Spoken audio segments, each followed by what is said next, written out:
July the 26th, 1945 was the day that changed the face of British politics. For the first time in the country's history, the Labour Party was voted into power with an absolute and overwhelming majority. They had a margin over the Conservatives of 180 seats. It was a landslide few were expecting. But Labour's programme of public ownership and social reform struck a chord with the post-war voters. The welfare state that Labour was proposing seemed to offer the kind of social protection that had been lacking in the pre-war decades. It was generally accepted that the forces vote had swung it for Labour. The men at the front had had enough of foreign affairs and imperial might.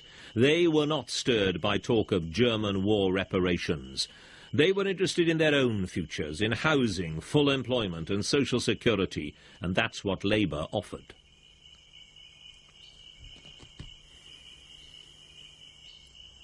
The new Prime Minister, Clement Attlee, put it like this. The sweeping victories throughout the country mark an epoch in the political life of this country.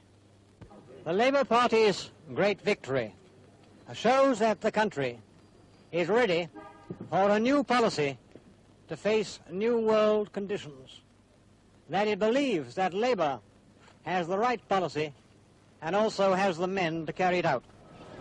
Herbert Morrison, the main architect of Labour's victory, was the number 2 man in the government in charge of Home Affairs, and the former pit boy Ernest Bevin was made Foreign Secretary. These were new men with new ideas.